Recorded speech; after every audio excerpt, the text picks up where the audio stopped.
hvala lepa, lepo pozdravljeni. Veseli me, da sem tukaj in da vam lahko nekaj malega povem tudi o tem, kaj mi delamo oziroma v zvezi s čim se trudimo, bom tako rekla. Govorila bom namreč o nekaterih izzivih, s katerimi smo soočeni pač kot del formalnega izobraževanja, in potem poskušala to navezati na kakšno konkretno stvar v zvezi z znanji, kompetencami in še čem potrebnimi za današnje bibliotekarje. Tole si lahko vsak prebere na spletni strani oddelka za bibliotekarstvo. Pokažem samo zato, da povem, da imamo pravzaprav poslanstvo izobraževati tiste, ki se želijo zaposlovati na področju, bom rekla, produkcije, zbiranja, urejanja, hrambe, posredovanja zapisanega znanja v vseh oblikah. To pomeni, da naš bazen zaposlovanja niso samo knjižnice, čeprav so knjižnice največji bazen. Seveda s tem ciljamo tudi na druge organizacije, ki se ukvarjajo z organiziranjem, posredovanjem, pa seveda tudi produkcijo, kot so tudi založbe, knjigarne, muzeji, arhivi in tako naprej. Ne izobražujemo samo praktikov, čeprav so ti seveda zopet največji delež, ampak tudi tiste, ki recimo bi jih zanimalo raziskovalno delo, se pravi tudi tiste, ki bi želeli se teoretično ali kakorkoli drugače ukvarjati z knjigo kot medijem, raziskovalnimi vidiki organizacije znanja in tako naprej. Mogoče malo na široko za začetek.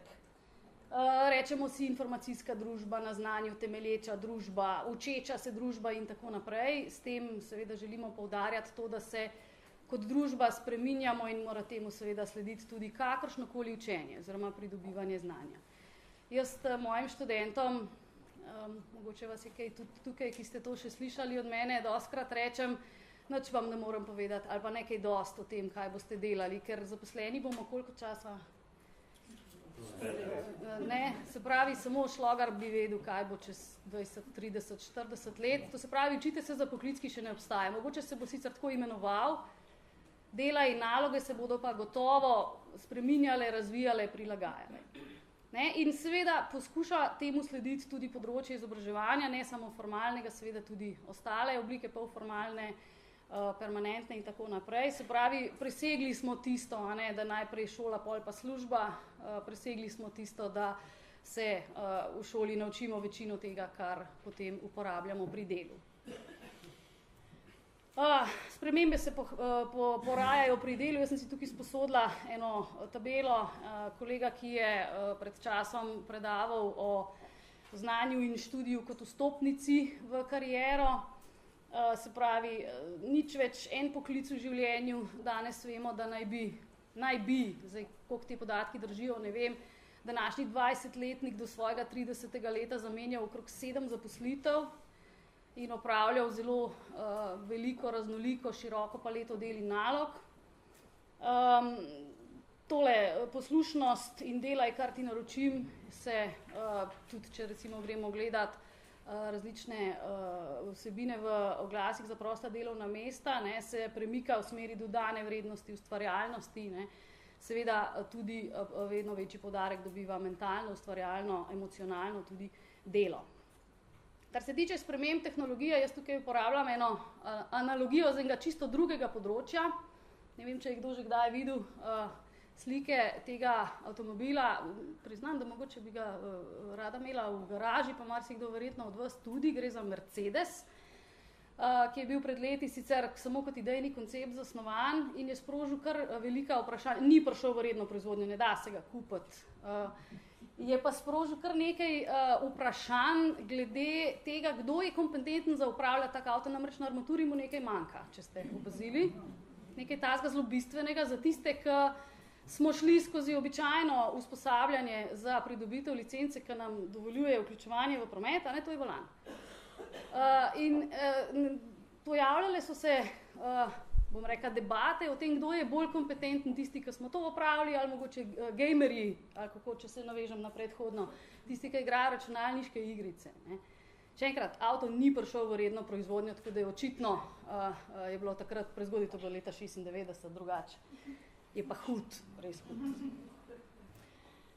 Ja, in potem se seveda, kot izhodišče pri vsakem razmisleku o tem, kako in kaj izobraževati, se seveda začnemo spraševati o tem, kakšne veščine bodo potrebne v prihodnosti. Jaz vem, da se tega le kaj prav dosti ne vidi, bom majčkeno povečala, samo da se za hip ustavim pri telih bodičastih krogcih, ki predstavljajo neke vrste, tam je napisano drivers, to se pravi tisto, kar bo spodbujalo ali pa zaznamovalo razvoj. Eno je, zelena, ste rekli, eno je vpliv tehnologije, tukaj govorijo o vzponu pametnih strojev, pametnih sistemov, umetne inteligence, vplivu računalništva, tudi vplivu daljše življenjske dobe, vse to bo seveda zaznamovalo medijsko pokrajino, vplivalo na to globalno povezanost in seveda tudi strukturo organizacij. Če zdaj tole sredinski del, kjer so prikazane tisto, kar se predvideva, da so veščine, so take relativno generične.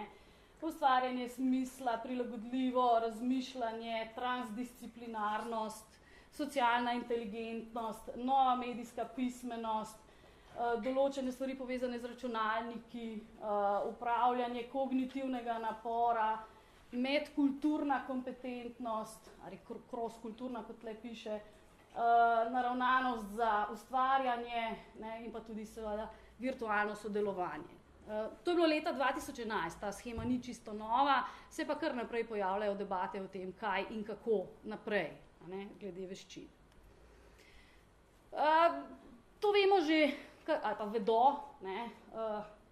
pedagogi, psihologi in drugi, ki se ukvarjajo z izobraževanjem že kar nekaj časa, da vsako izobraževanje ima seveda namen, cilj oblikovati osebe, ki ne bodo zgolj replicirale, ponavljale, kopirale, ampak ustvarjale nove stvari, bodo ustvarjalne, domiselne in tako naprej. Zdaj, če je Piaget umrl leta 80, potem to res ni nekaj zelo novega, inovativnega.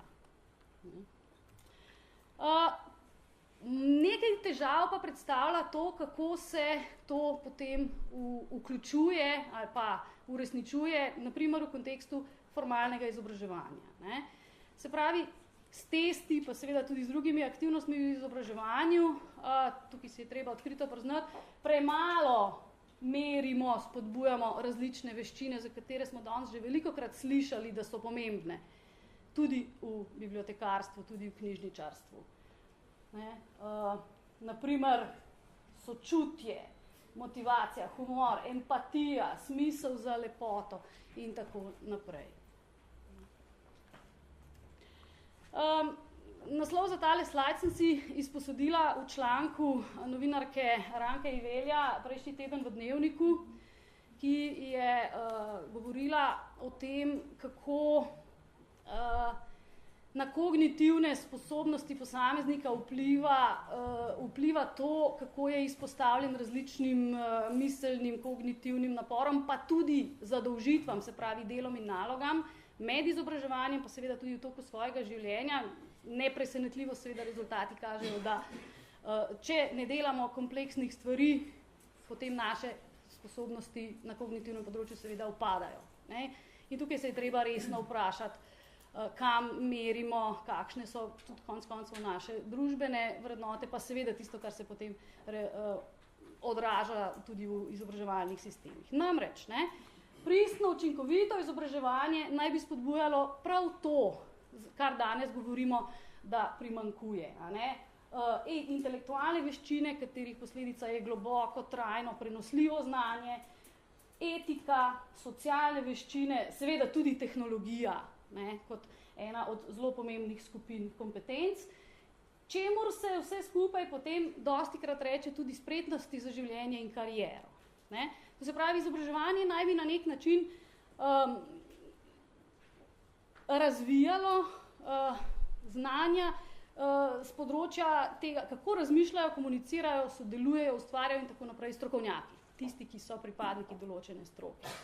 Zdaj, težave današnjega izobraževanja, ki se seveda pojavljajo na celotni strukturi, se prenašajo tudi z nižjih na višje. Mi imamo recimo tudi pogosto težave z, naprimer, predznanjem študentov, jezikovni oddelki pravijo, da morajo delati uvajalne tečaje tujih jezikov za tiste, ki se vpišejo kot bruci, zato da potem sploh lahko spremljajo predavanja.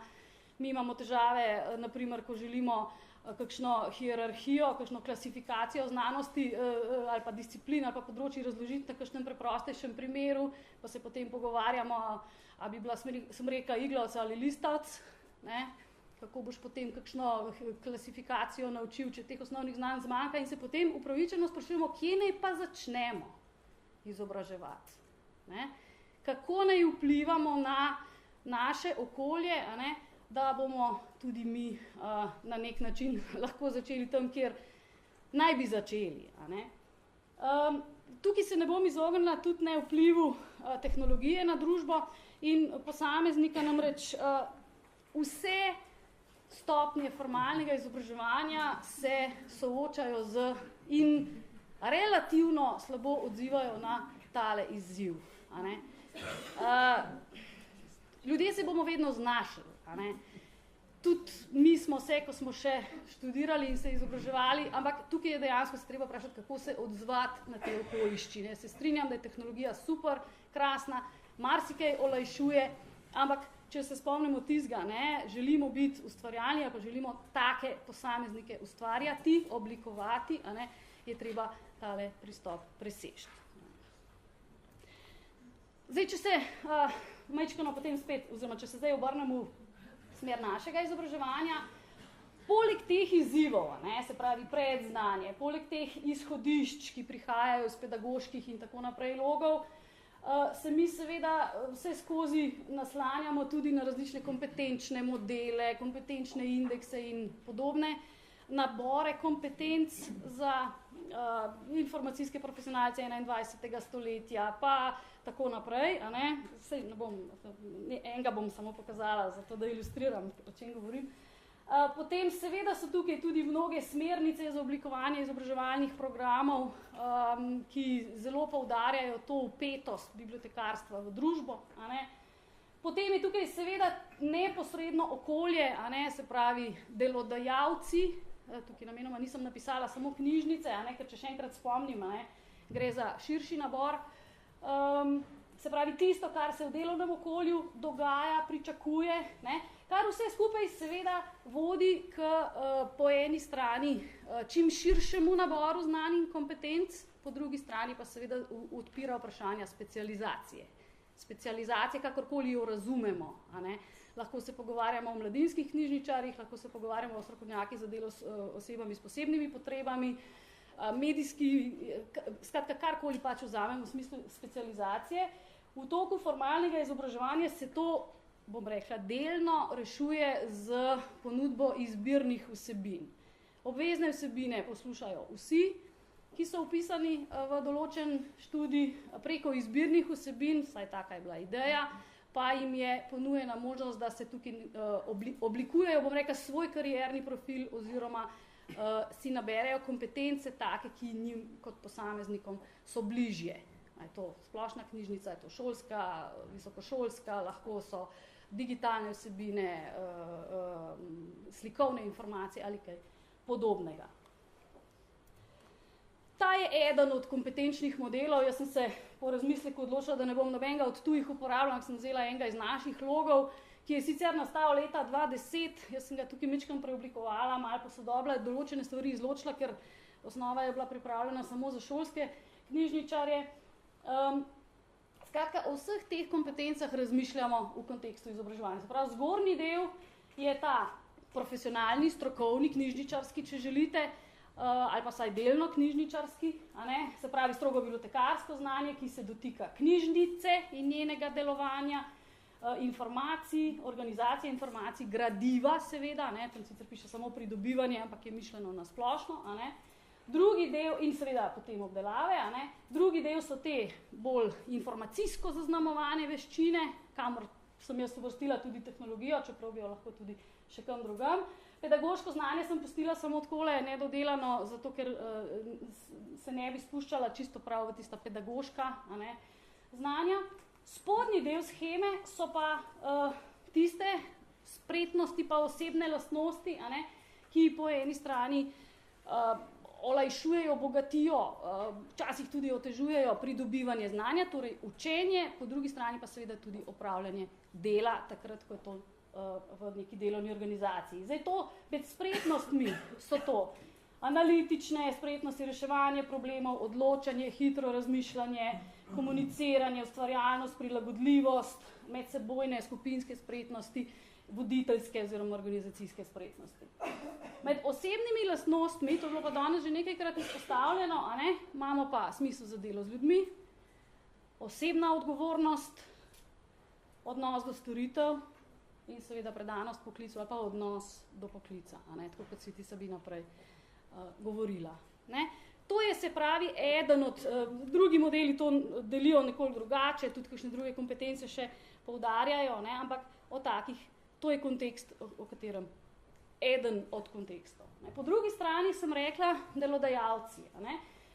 Če gremo pogledati razpise za prosta delovna mesta, poleg takih, bom rekla, relativno skupnih vsebin, povezanih z izobrazbo, strokovnimi izpiti, jeziki in tako naprej, vidimo, da pričakujejo prav to. Bon ton, samoiniciativnost, ustvarjalnost, izobraževanje, to so vse oglasi za prosta delovna mesta v knjižnicah. Ne za vodje knjižnic. Pisne, govorne, komunikacijske sposobnosti, organizacijske, vodstvene, timsko delo, samoiniciativno in tako naprej. Strokovnim sem se malo izognila. Ta tretji, recimo, ravno tako, sodelovanje pri načrtovanju, organizaciji, razvoju, vrednotenje, analizo, potem zahtevnejše delo z uporabniki, organizacijo, sodelovanje pri izvajanju izobraževanja in tako naprej. Se pravi, zelo pester nabor del in nalog. Mi na oddelku se na to poskušamo odzivati po eni strani skozi naše tekoče delo v okviru obstoječih programov, se mogoče lahko prižgem že tudi kar ta drugega. Se pravi, tukaj na levi je naša, bom rekla, trenutna ponudba, kar se tiče izobraževanja tako rednih študijskih programov kot programov za izpopolnjevanje. To je pa tisto, k čemur se, bom rekla, obračamo, premikamo, namreč do sedaj imamo na prvi stopnji enodisciplinarni študijski program, s čimer smo sledili takratnim, kot veste, smo bili eni prvih, ko smo se lotili bolonjske reforme, takratnim usmeritvam države in univerze, ki je prepovedovala dvodisciplinarne programe, zato ga ni. Smo ga pa naredili in tudi šli skozi prvo sito na univerzi, tako da upamo, da bomo lahko v letu 17-18 razpisali že na prvi stopnji dvodisciplinarni program, to pomeni, da bo nekdo lahko študiral bibliotekarstvo in še nekaj. Spet, tradicija kaže, da je bilo to vedno dobro sprejeto, kar so bili tudi naši argumenti, mimogrede, ko smo ta program sploh naredili. Hkrati se pa seveda kažejo tudi potrebe, vedno bolj. Druga, sicer malo bolj formalna sprememba je, do letos smo ponujali na drugi stopnji 3 programe, se pravi bibliotekarstvo, informacijska znanost, bibliotekarstvo in založniški študiji. Sedaj, se pravi z naslednjim študijskim letom, jih formalno združujemo v smeri znotraj enega programa, to je še ena okoliščina, ki vpliva na naše delo, se pravi univerza pa tudi država želi zmanjšanje programov, zmanjšanje števila programov, kar smo mi seveda rešili tako. Vsekakor pa ob prenovi načrtujemo tudi tukaj dvodisciplinarnost. Namreč, zakaj je bilo, če se mogoče sprašujete, zakaj dvodisciplinarnih programov ni bilo v prvotni bolonjski ideji, zato ker je bila, ta ideja je zelo hitro padla v vodo, načrtovana ali pa zamišljena zaporedna dvodisciplinarnost. Se pravi, na prvi stopnji študiraš nekaj, na drugi pa nekaj drugega. To se ni izšlo, tudi izbirnost se ni izšla, ampak dobro, o tem mogoče kdaj kasneje. Zdaj, hvala Bogu, mi smo zelo zadovoljni, da je ta trend se tako obrnil in se bomo vključili, kolikor hitro bomo mogli. Vedeti morate, da nas je samo 9, tako da vsega hkrati ne moremo delati, smo se lotili po vrsti. Doktorat bo ostal doktorat, mislim, se tudi ne bo nič spreminjal.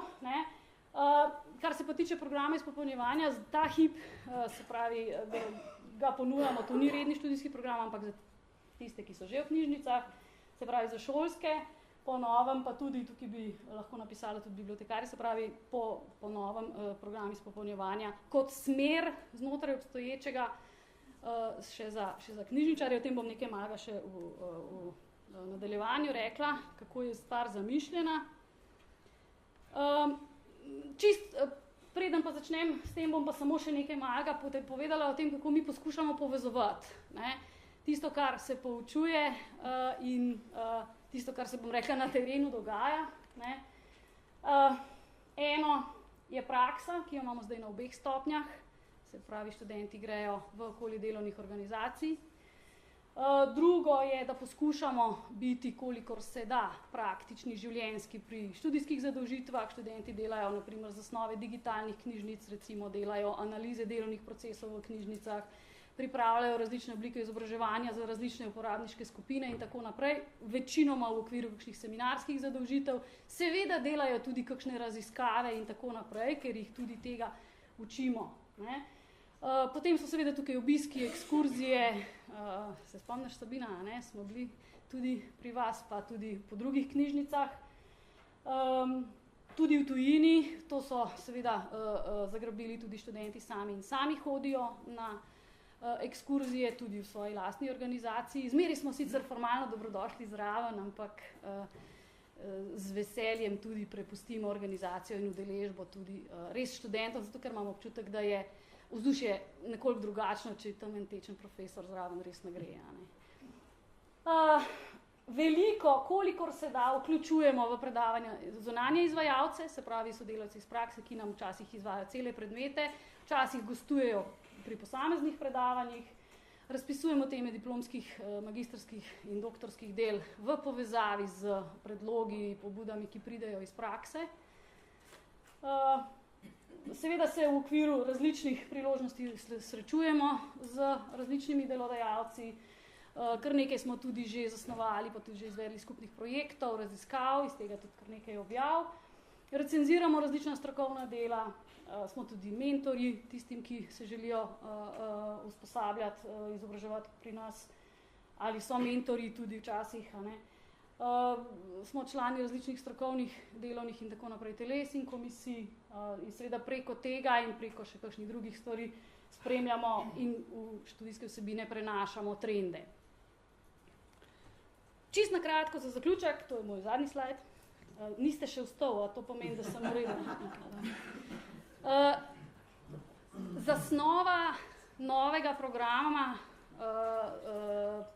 permanentnega, usposabljanja knjižničarjev je nekako taka. Sicer mora iti še skozi mnoga sita in lahko, da bodo še kakšne pripombe različnih, bom rekla, teles in na univerzi, pa še kje druge. Načeloma je sestavljen program iz obveznega in izbirnega dela. Vsak predmet šteje 3 kreditne točke, obvezni so nekoliko bolj, bom rekla, teoretično zasnovani, nekaj je vaj. Med izbirnimi predmeti je pa zamisel taka, da bi posameznik izmed prvih 2 izbral enega in izmed drugih 3 tudi enega, ne, glede na to, odkot prihaja, kam se usmerja, kakšne so njegovi, bom rekla, poklicni izzivi, interesi, zanimanja, ne. In kot vidite, so ti izbirni predmeti, še posebej zadnji 3, izrazito seminarsko zamišljeni, kar pomeni, da bi kandidat tukaj pripravil tisto nalogo, a ne, o kateri je bilo že danes govora, oziroma se seznanil z področjem v tem smislu, ne. Se pravi, poskušamo biti fleksibilni in se prilagajati izhodiščem, ki so postavljena, ne. Tako, želela sem biti malo informativna, a ne, tudi glede tega, glede na to, da je novo. Hvala lepa.